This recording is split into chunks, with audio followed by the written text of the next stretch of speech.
What's going on YouTube? Brian Williams, AFC here with your match reaction. Olympiacos 1, Arsenal 3. What a game. What a game. Alright, there were some highs, there were some lows, but we're going to cover all that, of course. Guys, if you're new to the channel, please make sure you smash that like button, of course. Leave a comment and share the content. Guys, the road to 150 to the end of March. Let's try get that booming, of course. Thanks to all the new subscribers. I appreciate your support as well. And of course, if you're a first-time viewer, hit that like button and of course subscribe. Let me know your thoughts, all right? So, where do we begin? Of course, the starting lineup had our gripes with it. Okay, you know, no Cedric, he was on the bench. Bellerin was back in.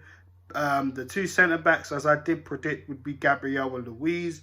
Tierney, of course, in the midfield pivot. We had Xhaka and Sabaya. Partey. Sorry about that. I don't know what I was thinking. The three in Saka, Odegaard, and Willian. And up top, we had Aubameyang. I was kind of disappointed because, again, there were so many opportunities, you know, earlier on in the game, before the first goal, where we should have took them. Okay, and this is what annoys me with Arsenal. I feel there's chances there and we need to be doing better. The end product needs to be worked on the training ground. Because, listen, this season we've seen so many times that our end product has cost us games. You know, the Burnley game just gone, we could have been out of sight within the first half, but it never happened. The Wolves game away, it never happened, you know, and points were dropped in those games. So you're thinking, okay, hopefully something will be different in the Olympiacos game. But until the first goal, like I said, it just wasn't good enough. We see Aubameyang have a chance. We see Odegaard have a chance. Just wasn't really good enough, you know. Boy. And then we saw David Luiz nearly give up a goal. And I thought, oh my goodness. It just looked like Xhaka 2.0 from Burnley. And literally passing it out from the back, which, you know, we're going to talk about a little bit later, of course. And, yeah, and literally lost the ball to an Olympiacos player. And luckily for him, you know, his chance was fluffed. Literally, I don't know how he didn't score that, but thank God he didn't. But let's talk about the first goal. The first goal was absolutely fantastic. The way Martin Odegaard literally took his chance and it just whipped and zipped in right in the middle of the goal. We talked about Messi's goal. From last night in the Barcelona game against PSG. And Odegaard, wow, he hit that with so much pace and power. The keeper had no chance. The keeper even fumbled. I don't even know if he fumbled it, but he tried to get a hand to it and he just fell inside the goal. It was nuts. It was nuts. Absolutely nuts. It was great to see Martin Odegaard finally get a goal in Arsenal colours, and we moved on from that. And in terms of the rest of the half, I mean, we did very well to, you know, prevent Olympiacos scoring near the end of the half, because let's face it, every time we go a goal up, there's always worries about, you know, conceding near to the end of the half, and we did very well for that. Second half, we kicked off very well. I thought we were in their throats. You know, again, didn't really do that much. Partey came off of around the 50th minute mark. You know, a little bit of eyebrows were raised, you know, on the stream that I was on. You know, shout out to Mr. Arsenal Podcast. You know, I was on his watch along, guys. Make sure you guys check out that as well, with a highlight show we will put out later on in the week. You know, Partey coming off. Of course, we've got Tottenham coming up on the weekend, so it's that. And Mikel Arteta did say in his post-match interview that he took him off for tactical reasons. So yeah, we'll see what happens in it, you know, with that one. But Ceballos comes on, and yeah, oh dear. Within 5 minutes of Danny Ceballos coming on, a stupid situation. Again, Arsenal getting themselves into trouble by Leno passing it out from the back yet again. And Ceballos, who was in trouble. I mean, Luis was free. Gabriel might have been free also. I didn't really check Gabriel's position, to be fair, but Luis was free.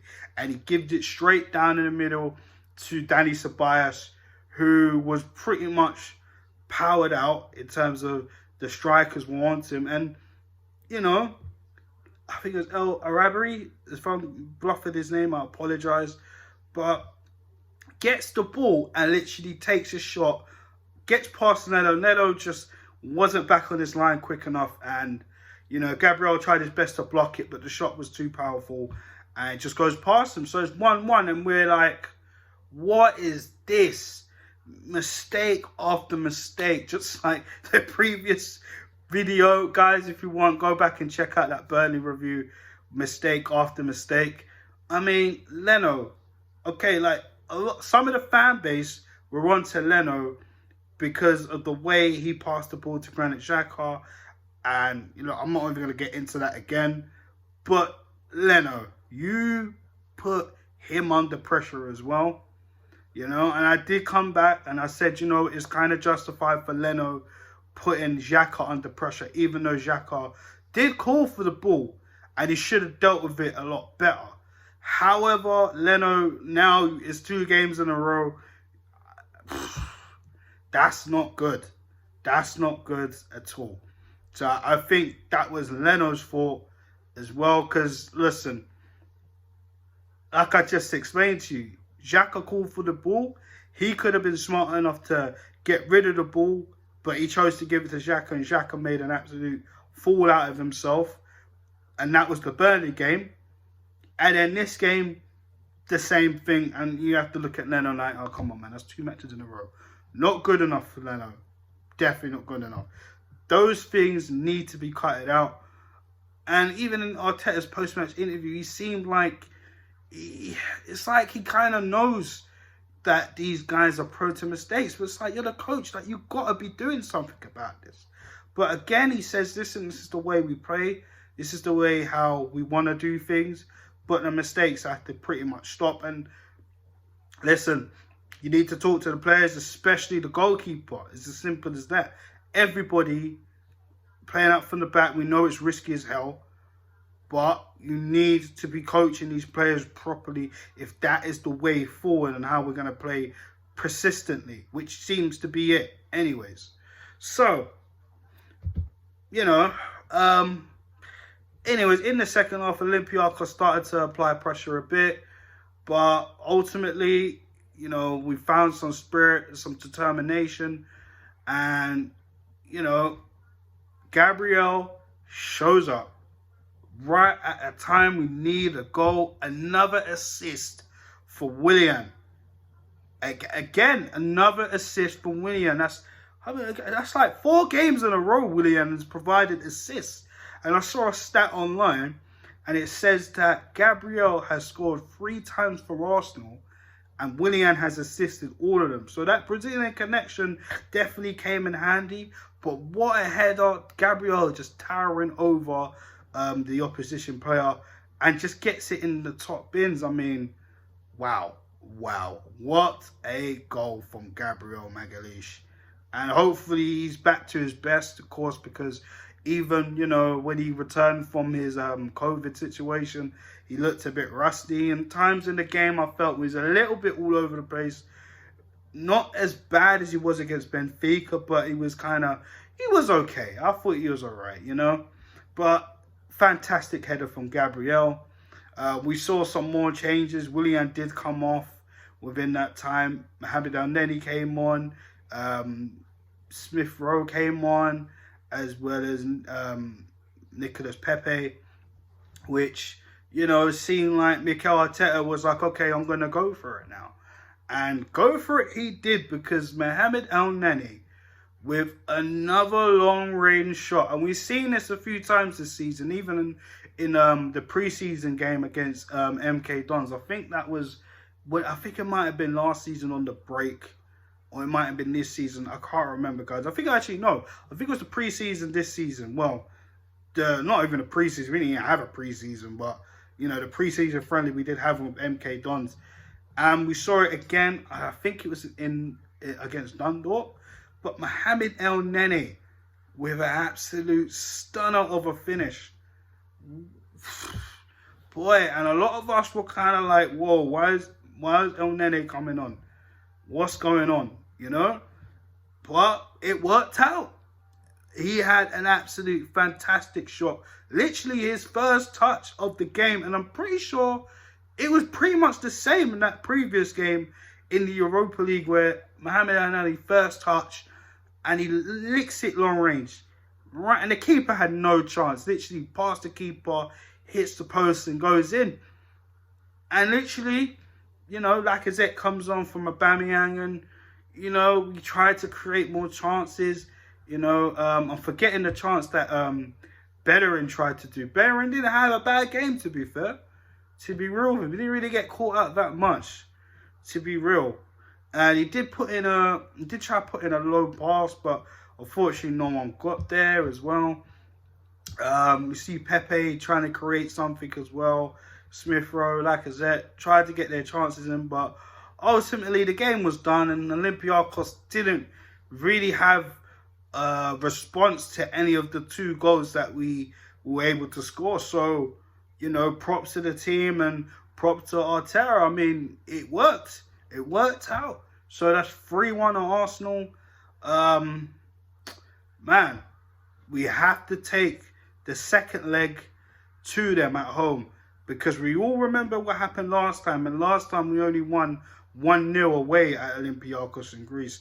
I think a little bit of benefit is the fact that we were able to play at their stadium previously against Benfica, but obviously because of due to the lockdown rules.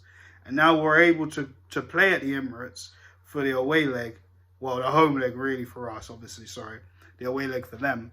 So, realistically, hopefully, we can wrap this game up. But hey, let's see what happens.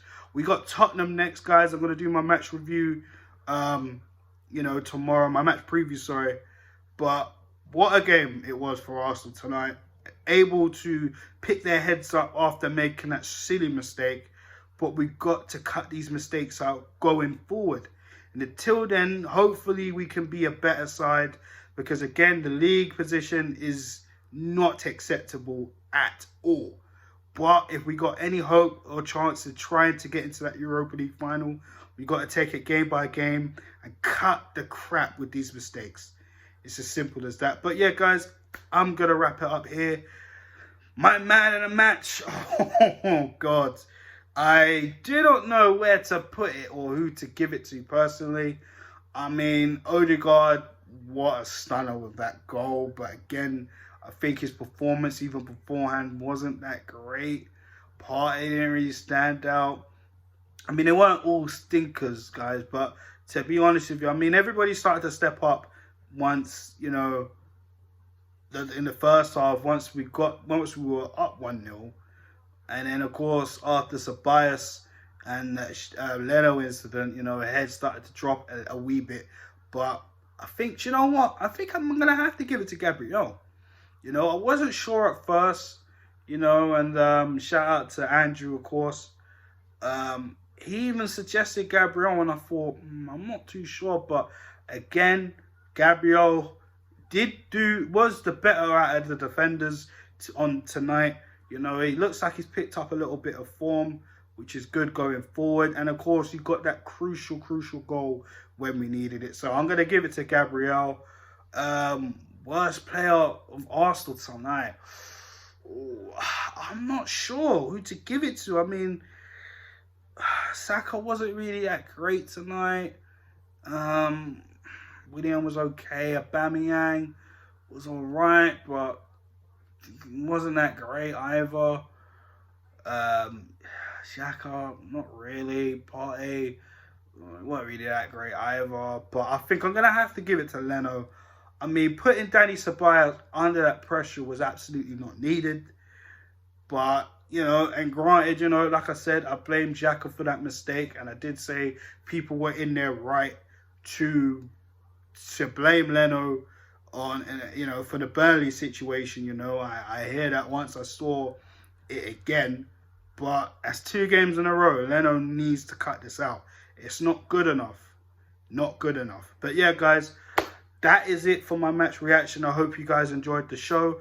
Please like, share, and subscribe if you're new to the channel. And of course, road to 150 subs by the end of March, guys. Let's make that happen. And let me know your thoughts in the comment section. But on that note, guys, have a good evening. And Arsenal, well done. But listen, the fight continues. And Tottenham, that preview will be out tomorrow, guys. So stay tuned to the channel for that. So, guys, have a good evening and take care.